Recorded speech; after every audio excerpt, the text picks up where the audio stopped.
ശരി എന്നാ താൻ ചെന്ന് പുറത്തിരുന്നോളൂ. ഇന്റർവ്യൂസ് കംപ്ലീറ്റ് ആവുമ്പോൾ ഞങ്ങൾ അപ്ഡേറ്റ് ചെയ്തോളാം. ആയിക്കോട്ടെ സർ.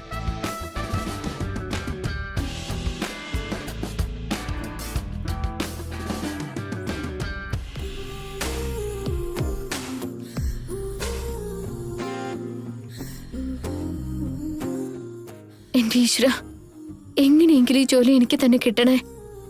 ഈ ജോലി എനിക്ക് കിട്ടിയ വീട്ടിലും ഓഫീസിലും ഒരേപോലെ മിഥുനേട്ടനോടൊപ്പം താമസിക്കാൻ എനിക്ക് കഴിയും.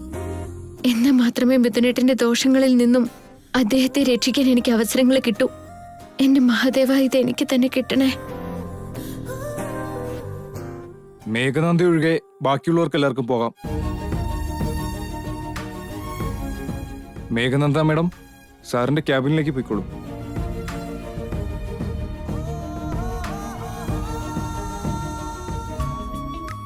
സോ ഫൈനലി ആ 1.5 കിലോമീറ്റർ നീളമുള്ള പേരുള്ളവളെ സെലക്ട് ചെയ്തു. എന്നാലും അവള് വേണമായിരുന്നോ?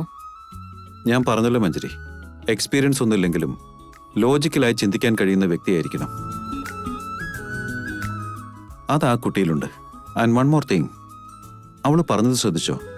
അത് അതേപടി ഫോളോ ചെയ്ത ഏത് കമ്പനിയാണെങ്കിലും ഉന്നതിയിലെത്തുന്നുള്ളതിൽ യാതൊരു സംശയവുമില്ല. That is a brilliant answer. Congratulation Kusumakumari Meghananda, you are selected. Thank you sir. ഈ ഫയല് ശരിക്കൊന്ന് സ്റ്റഡി ചെയ്തോ? Okay madam.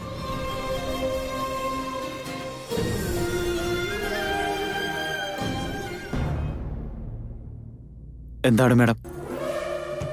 എനിക്കിതിന്റെ ഒരു താക്കോൽ ഉണ്ടാക്കി തരണം.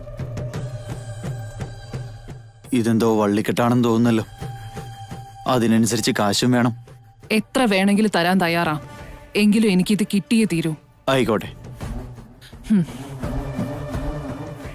ഇത് അഡ്വാൻസ് മാത്രം. കീ ഹാൻഡ് ഓവർ ചെയ്യുമ്പോ ബാക്കി തരാം. ഓ ശരി മാഡം.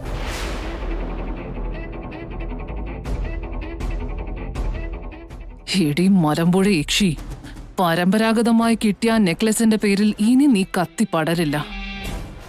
മൂത്ത മരുമകളാണ്, ബാക്കിയുള്ളവരെല്ലാവരും നിന്റെ കാൽ കീഴിലാണെന്ന് ഓരോ നിമിഷവും കാളിന്തി നടനമാടുന്ന നിന്റെ കാല് ഞാൻ വിട്ടു. ആ ആഭരണങ്ങള് കയ്യിലിരിക്കുന്നതല്ലേ നിന്റെ ബലം. ഇനി അതൊന്നും നീ കണ്ണി പോലും കാണില്ല.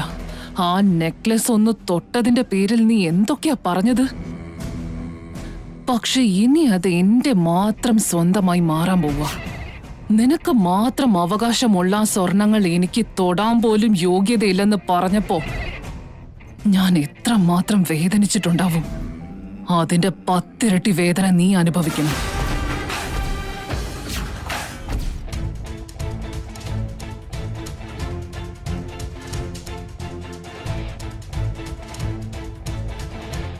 മേഘന ഇതുവരെ ഒരു ഫോൺ പോലും ചെയ്തില്ലല്ലോ. ജോലി കിട്ടിയാൽ ഉടനെ വിളിക്കാമെന്നും പറഞ്ഞ് പോയവളാ. ഇതുവരെ വിളിക്കാതിരിക്കുന്നത് ഇനി ജോലി കിട്ടാത്തതുകൊണ്ടായിരിക്കോ? ഈശ്വര, അങ്ങനെയാണെങ്കിൽ ഇനി അവൾക്ക് ഒരിക്കലും ഇതിൻ്റെ ഓഫീസിൽ കയറാൻ പറ്റില്ല. ഞാൻ അങ്ങോട്ട് വിളിച്ചു നോക്കിയിട്ടും അവൾ ഫോൺ എടുത്തില്ലല്ലോ. എന്തായി കാണുമാവോ? മേഘനെ, പോയിട്ടെന്തായി മോളെ? ജോലി കിട്ടിയോ നിനക്ക്? പറമോളെ, എന്താ സംഭവിച്ചേ?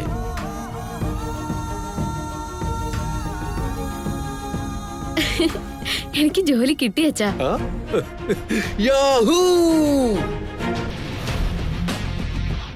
ജയദേവ, എന്ത് പറ്റിയടാ? എന്തിനാ ഇങ്ങനെ ഒച്ചയിടുന്നേ? വലിച്ച ആരെയും ഓക്കെ? കുഴപ്പമൊന്നുമില്ലല്ലോ അല്ലേ? എനിക്കെന്ത് കുഴപ്പമാടാ? പാറ പോലെ നിൽക്കുന്ന കണ്ടില്ലേ? പിന്നെന്തിനാ വിളിച്ച അങ്ങനെ നിലവിളിച്ച്? മേഘനയ്ക്ക് ജോലി കിട്ടി സഞ്ജന. അതുകൊണ്ടാ എക്സൈറ്റ്മെന്റ് പിടിച്ചു നിർത്താനാവാതെ കുറച്ച് എനർജി തലക്കേറിപ്പോയത്.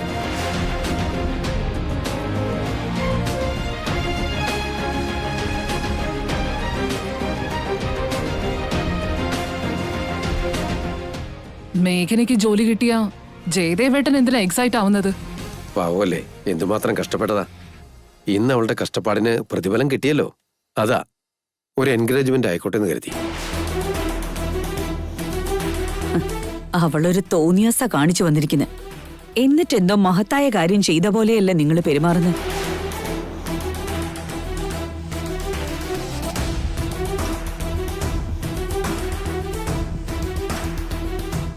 ഞാനൊരു ജോലി നേടിയത് ഒരു മഹത്തായ കാര്യമൊന്നും അല്ലായിരിക്കും അമ്മേ. പക്ഷെ അതൊരു നികൃഷ്ടമായ കാര്യമല്ല. എന്താ നികൃഷ്ടമായ കാര്യമല്ലെന്നോ? തെളിച്ചു പറയുകയാണെങ്കിൽ ഇതിലും ഭേദം റോഡിലിറങ്ങി തിണ്ടുവരുന്നു.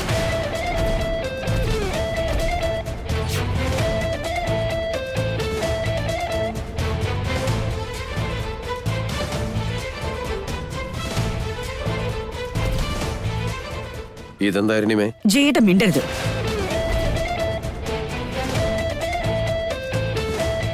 ഒരു കാര്യം പറഞ്ഞേക്കാം. ഒരു ജോലി സമ്പാദിച്ചത് ഒരു പക്ഷെ നിനക്ക് വലിയ കാര്യമായിരിക്കും. പക്ഷെ അത് നന്ദൻ ഫാമിലിക്ക് ഒരു അപമാനമാണ്. പോകെ പോകെ നാട്ടുകാർക്ക് പറയാൻ ഒരു കാരണം. ഞാനൊരു ജോലി നേടിയതിൽ നന്ദൻ ഫാമിലിക്ക് എന്താ പ്രശ്നം? നാട്ടുകാരെന്തിനാ ഇതിനെക്കുറിച്ച് സംസാരിക്കുന്നേ? 6 മാസം വരെ നിന്നെ സഹിച്ചോളണമെന്നല്ലേ കോടതി വിധി.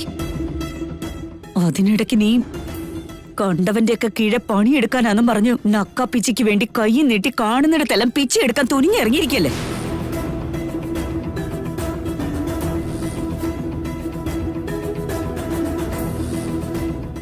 കോടതിയുടെ കാര്യം ഇവിടെ നിൽക്കട്ടെ. നാളെ നമ്മുടെ സമുദായത്തിൽപ്പെട്ടവർ ഇതറിഞ്ഞ അവർക്ക് പദം വെറുക്കാൻ വേറെ എന്താ വേണ്ടേ?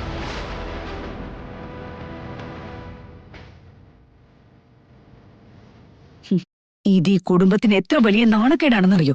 കഷ്ടപ്പെട്ട് ചെയ്യുന്ന ഏതൊരു ജോലിക്കും അതിൻ്റെതായ മഹത്വമുണ്ട്. അതൊരിക്കലും ആർക്കും നാണക്കേടാവില്ലമ്മേ.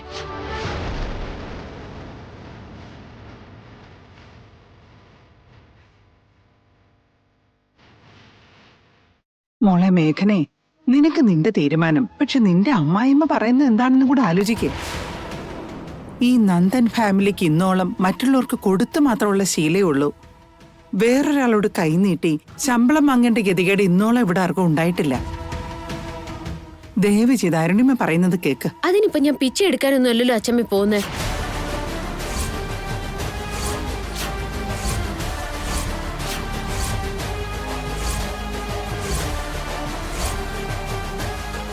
ആത്മാഭിമാനത്തോടെ കഷ്ടപ്പെട്ട് ജോലി എടുക്കാനാ പോകുന്നേ.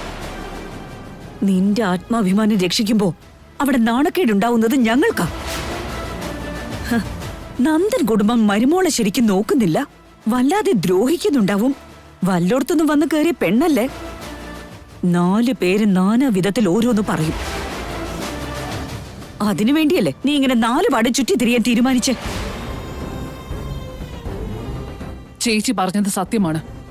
മേഘന ഡിവോഴ്സിന് അപ്ലൈ ചെയ്തപ്പോ തൊട്ട് ഞാൻ ശ്രദ്ധിക്കുന്ന കാര്യ.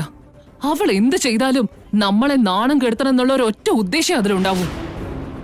നമ്മളെ പെരുവഴിയിലേക്ക് ഇറക്കുന്നതാവും അവളുടെ ലക്ഷ്യം. മേഘനെ, നിന്റെ പൊട്ടത്തരം കാരണം അന്തസ്സോടെ ജീവിക്കുന്ന കുടുംബത്തെയാ നീ ഈ പെരുവഴിയിലേക്ക് ആക്കുന്നത്.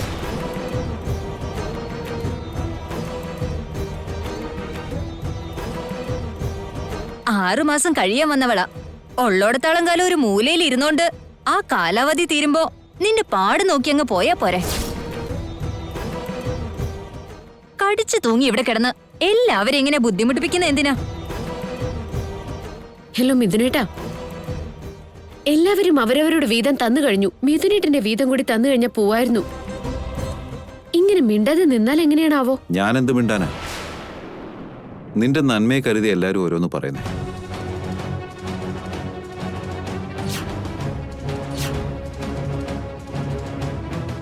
പുറത്തിറങ്ങി ഇങ്ങനെ കഷ്ടപ്പെട്ട് പണിയെടുത്ത് കാശ് കൊണ്ടുവരാൻ ആരും ഇവിടെ നിന്നോട് പറയുന്നില്ല. നിനക്ക് ഇവിടുത്തെ സിംഹാസനത്തിൽ കാലുമേ കാലും കയറ്റി വെച്ചിരിക്കാലോ. നീ പുറത്തിറങ്ങി കാശുണ്ടാക്കി ഈ കുടുംബത്തിന് ചെലവിന് കൊടുക്കേണ്ട കാര്യമൊന്നുമില്ലല്ലോ. ഞാനൊരു ജോലി ചെയ്യാൻ പോകുന്നതിൽ നിങ്ങൾക്ക് എല്ലാവർക്കും ഇത്രയ്ക്ക് പ്രശ്നം എന്താണെന്ന് എനിക്ക് മനസ്സിലാവാത്തെ.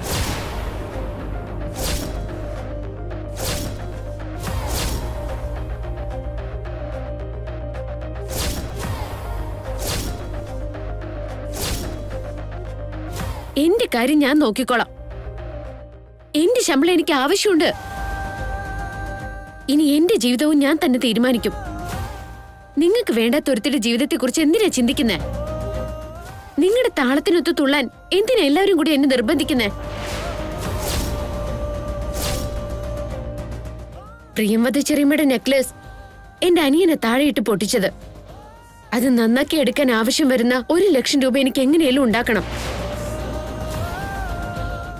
അതിനുവേണ്ടി എനിക്കൊരു ജോലി വേണം താനും.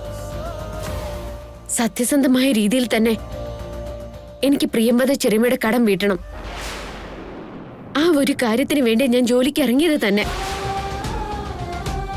ഞാൻ എന്ത് ചെയ്യാൻ തീരുമാനിച്ചാലും അതിൽ സത്യസന്ധതയുണ്ടാകും. സത്യം തുറന്ന് പറഞ്ഞിട്ടേ ചെയ്യൂ. ഇനി ആരും ഈ കാര്യം ഒരു ചർച്ചാ വിഷയമാക്കണ്ട.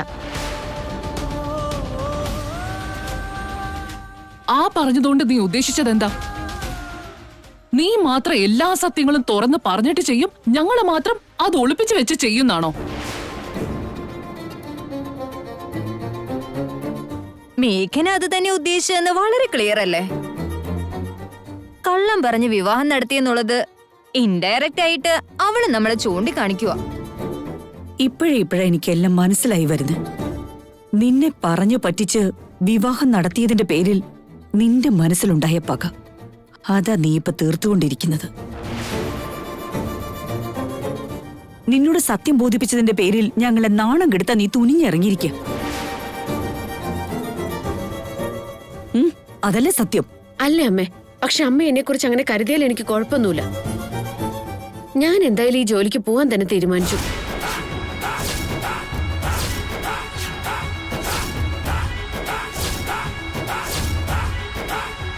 ഞാൻ ചിലതൊക്കെ തീരുമാനിച്ചു വെച്ചിട്ടുണ്ട്. ആ തീരുമാനങ്ങൾ അനുസരിച്ച് ഞാൻ പ്രവർത്തിക്കൂ. ഇനി അതിന് തടസ്സം നിൽക്കാൻ ആര് ശ്രമിച്ചാലും നടക്കില്ല. ഇടങ്കോലിടാൻ ആര് വന്നാലും അവര് നാണം കെടേണ്ടി വരും. എന്ത് തോന്നിയാസാ ഇത്? അരുണിമേച്ചിയുടെ മുമ്പിൽ നിന്ന് നേരെ നോക്കാനോ 4 വാക്കൊന്നിച്ച് പറയാനോ ഇവിടെയുള്ള എല്ലാവരും പേടിക്കും. എന്നിട്ടിപ്പോ ചേച്ചിയുടെ വാക്കുകൾക്ക് തർക്കുത്തരം പറയുന്നോ? ഞാൻ തെറ്റ് ചെയ്യാത്തിടത്തോളം ആരെയും പേടിക്കേണ്ട കാര്യമില്ല ചെറിയമ്മേ.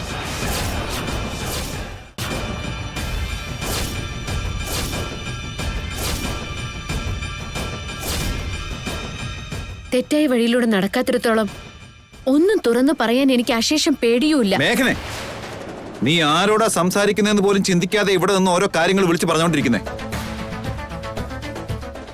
നിന്റെ ഈ രീതി മാറ്റുന്നതാ നിനക്ക് നല്ലത്.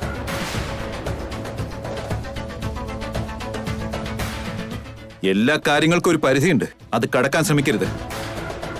ഞാൻ കുറ്റം ചെയ്യാത്തിടത്തോളം ആരെയും അത് ബോധിപ്പിക്കാനും ശ്രമിക്കില്ല മിഥുനേട്ടാ. എന്റെ പരിധികളെ കുറിച്ച് എനിക്ക് നന്നായിട്ട് അറിയാം. അതിനിടയ്ക്ക് ആരെങ്കിലും സൃഷ്ടിച്ച മതിൽക്കെട്ടുകൾ എനിക്ക് പ്രശ്നമല്ല.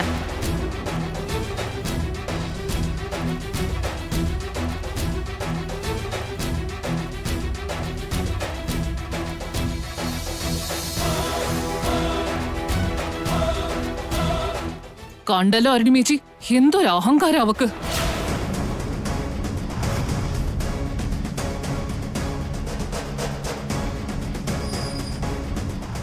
ചേച്ചിയുടെ മുമ്പിൽ വെച്ച് അവളെല്ലാം പറഞ്ഞിട്ട് പോയത്. അപ്പൊ ചേച്ചിയുടെ വാക്കുകൾക്ക് പുല്ല് വിലയല്ലേ അവള് കൽപ്പിച്ചിരിക്കുന്നത്? ഈ കുടുംബത്തിന്റെ നാഥയാണെന്ന് ചിന്തിക്കാതെ, മുതിർന്നവരുടെ വാക്കുകളുടെ അർത്ഥം മനസ്സിലാക്കാതെ, ആരോടും ഉത്തരം പറയില്ല, ആര് പറയുന്നത് കേൾക്കില്ല എന്ന് വെച്ചാ അതൊക്കെ അഹങ്കാരം മൂത്തതിന്റെ കുഴപ്പം. ശരിയാണ് ആന്റി. ഞങ്ങളെയൊക്കെ എന്തു പറഞ്ഞാലും കുഴപ്പമില്ലായിരുന്നു. പക്ഷെ ആന്റിയോട് തർക്കുത്തരം പറഞ്ഞതാ എനിക്ക് സഹിക്കാൻ പറ്റാത്ത. ഇവിടെ ആരും ആന്റിയുടെ വാക്കുകൾ എതിർക്കാറില്ല.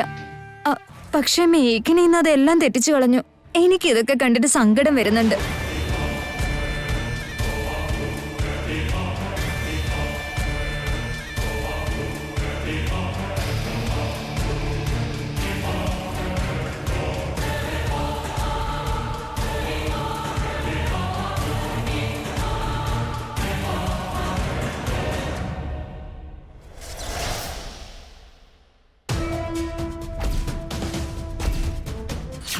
അല്ലേ അമ്മേ? പക്ഷെ അമ്മ എന്നെ കുറിച്ച് അങ്ങനെ കരുതിയാൽ എനിക്ക് കുഴപ്പമൊന്നുമില്ല. ഞാൻ എന്തായാലും ഈ ജോലിക്ക് പോവാൻ തന്നെ തീരുമാനിച്ചു. ഇനി അതിന് തടസ്സം നിൽക്കാൻ ആര് ശ്രമിച്ചാലും നടക്കില്ല. ഇടങ്കോലിടാൻ ആര് വന്നാലും അവര് നാണം കെടേണ്ടി വരും.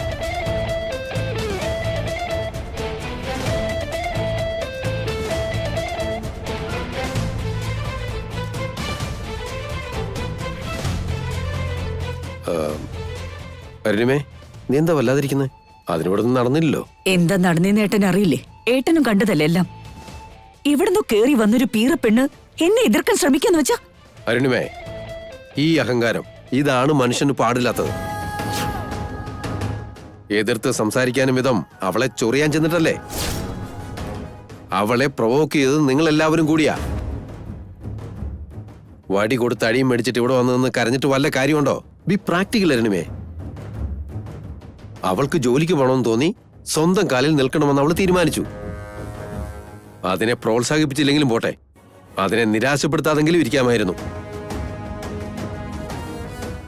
അതാണ് മേഘനയ്ക്ക് പിടിക്കാഞ്ഞത്. സത്യത്തിൽ എനിക്കും ഇതൊന്നും ഇഷ്ടപ്പെടുന്നില്ല. മേഘനയ്ക്കാണല്ലോ നിങ്ങളുടെ ഫുൾ സപ്പോർട്ട്. ഒരു കാര്യം മറക്കരുത്, നമ്മുടെ സ്വാർത്ഥതയുടെ പേരില മേഘനയും ഇതിന് കെട്ടിച്ചു കൊടുത്തത്. അതിനു പകരം നമ്മൾ അവൾക്ക് എന്താണ് സമ്മാനിച്ചത്? അവഗണനയും അപമാനവും മാത്രം. അതല്ലേ സത്യം? സത്യമായിരിക്കാം, ഞാനും അതെല്ലാം സമ്മതിക്കുന്നു. നമ്മുടെ സ്വാർത്ഥതയ്ക്ക് വേണ്ടി തന്നെ മേഘന ഇവിടുത്തെ മരുമകളാക്കിയത്. മിഥുന്റെ ദോഷങ്ങൾ മാറിയതും മേഘനയ്ക്ക് നല്ലൊരു ജീവിതം ഉണ്ടാക്കി കൊടുക്കാൻ നോക്കിയതല്ലേ? അതുവരെ കാത്തിരിക്കാൻ പോലും അവൾക്കായില്ല. അവളെ ചതിച്ചു, അവളെ ദ്രോഹിച്ചെന്നും പറഞ്ഞു ഓരോ ചുവടിലും അവള് നമ്മളോട് ഇന്ന് പക പൊക്കിക്കൊണ്ടിരിക്കുക. സത്യമല്ലേ അത്? അതെന്തിനാന്നാ ഞാൻ ചോദിച്ചത്. നീ മേഘനയെ തെറ്റിദ്ധരിച്ചിരിക്കാരുണിമേ. ഇത് തെറ്റിദ്ധാരണയൊന്നുമല്ല, ഇപ്പോഴാ ഞാൻ അവളെ ശരിക്കും മനസ്സിലാക്കിയത്. അരുണിമേ, മേഘന എന്തിനു വേണ്ടിയാ തിരിച്ചു വന്നേന്നുള്ള സത്യം നീ അറിഞ്ഞാ നീ ഇങ്ങനെയൊന്നും പറയില്ല. എന്തിനു വേണ്ടി അവള് വന്നേന്ന് എനിക്കറിയില്ലേ. ഓരോ പ്രാവശ്യം ഓരോ പ്രശ്നങ്ങൾ ഒപ്പിച്ച് നന്ദൻ ഫാമിലിയെ പെരുവഴിയിലാക്കാനുള്ള എല്ലാ ശ്രമങ്ങളും അവള് ചെയ്യുന്നുണ്ട്. അതിവിടുത്തെ എല്ലാവർക്കും അറിയാം. ഇതൊക്കെ നിന്റെ വെറും തെറ്റിദ്ധാരണകളാണ്. മേഘന എന്തിനാ തിരിച്ചു വന്നേന്ന് നിനക്കറിയോ?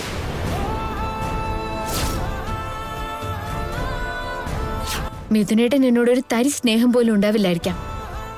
എന്റെ ജാതകത്തിലെ ഭാഗ്യം മിഥുനേട്ടനെ രക്ഷിക്കൂ എന്നുള്ള കാര്യം ഇപ്പൊ നിങ്ങൾ ആരും വിശ്വസിക്കുന്നുണ്ടാവില്ല. ഏട്ടൻ എന്റെ കഴുത്തിൽ കെട്ടിത്തന്ന ഈ താരച്ചരടിനെ ഞാൻ ഒത്തിരി ബഹുമാനിക്കുന്നുണ്ട്. അതുകൊണ്ടാണ് അദ്ദേഹത്തിന്റെ ജീവൻ നിലനിർത്താൻ വേണ്ടി ഞാൻ ഇവിടേക്ക് തിരിച്ചു വന്നത്. അപ്പോ ആ കാര്യങ്ങളെല്ലാം നിനക്കെല്ലാവരോടും തുറന്നു പറഞ്ഞൂടെ മേഘനെ? അറിഞ്ഞാലും വിശ്വസിക്കുന്ന അവസ്ഥയിലാണോ അവരൊക്കെ? പറയൂ ചേട്ടാ, എന്തോ പറയാൻ വന്നിട്ട്. അവളെന്താ ഈ കുടുംബത്തെ ഉദ്ധരിക്കാൻ വേണ്ടി വന്നതാണോ? അവള് വന്നതോടെയാണ് ഈ കുടുംബത്തിലെ എല്ലാ പ്രശ്നങ്ങളും തീർന്നത് അല്ലേ? പറയട്ട. മേഘന ഡിവോഴ്സിന് അപ്ലൈ ചെയ്തതും തിരിച്ച് നമ്മുടെ കുടുംബത്തിലേക്ക് വന്നതുമൊക്കെ എന്തിനാണെന്നുള്ള സത്യം മനസ്സിലാക്കാൻ പോലും ശ്രമിക്കാതെ വായി തോന്നിയതല്ല അവളെ വിളിച്ചു പറയുന്നത് ഒരിക്കലും ശരിയല്ലായിരുന്നേ.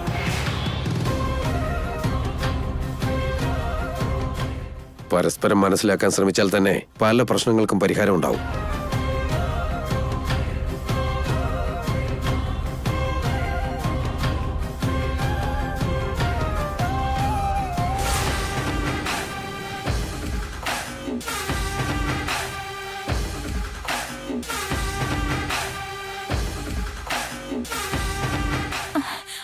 ആ മേഘനയുടെ അഹങ്കാരം കണ്ടോ? എന്തൊക്കെയാ അവള് വിളിച്ചു പറഞ്ഞത്? ഒരു കൂസലും ഇല്ലാതല്ലേ അവള് നിന്നത്.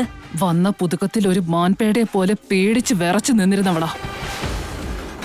എന്നിട്ടിപ്പോ അൽസീഷൻ പൊട്ടിയ പോലെയല്ലേ കിടന്ന് കുരയ്ക്കുന്നെ. മേഘന അടിമുടി മാറിയല്ലോ മഞ്ജരി. ശരി ആന്റി, ആ മാറ്റം നല്ലതിനാണോ ചീത്തയ്ക്കാണോ എന്നാണ് എനിക്കിപ്പോ മനസ്സിലാവാത്തത്. അങ്ങനെ മാറിയതിൽ ഈ കുടുംബത്തിനും ഈ കുടുംബാംഗങ്ങൾക്കും എന്തൊക്കെ മാറ്റങ്ങളാണ് കൊണ്ടുവരാൻ പോകുന്നതെന്നും അറിയില്ല. ഒരു വിധത്തിൽ നോക്കിയാ അതും നല്ലതിന് തന്നെയാ മഞ്ജരി. അതെന്തുകൊണ്ടാ ആന്റി?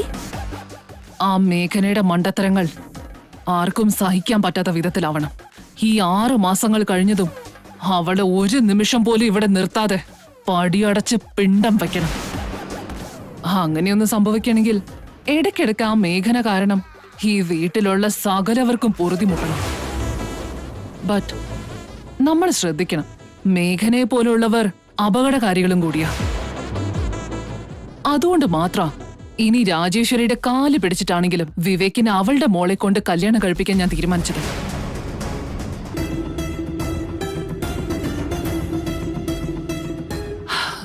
രാജേശ്വരിയുടെ മോള് വളരെ നല്ല കുട്ടിയാ. അവള് മേഘനയെ പോലെ വായിട്ട് അലക്കൊന്നുമില്ല. ആളും തരം അറിഞ്ഞേ പെരുമാറൂ. നമ്മളെപ്പോലെ വലിയ വീട്ടിൽ വളർന്ന കുട്ടിയാണല്ലോ. അപ്പൊ അവള് നമ്മുടെ വിവേകിന് പറ്റിയ കുട്ടിയായിരിക്കും ഉറപ്പാ. എല്ലാം നടക്കും ആന്റി. എന്നെ പോലെ ഒരു നല്ല പെൺകുട്ടിയെ ആന്റിക്ക് മരുമകളായി കിട്ടട്ടെ. All the best. Thank you Manjari. എന്നാ പിന്നെ ആന്റി, ഞാനൊന്ന് പുറത്തേക്ക്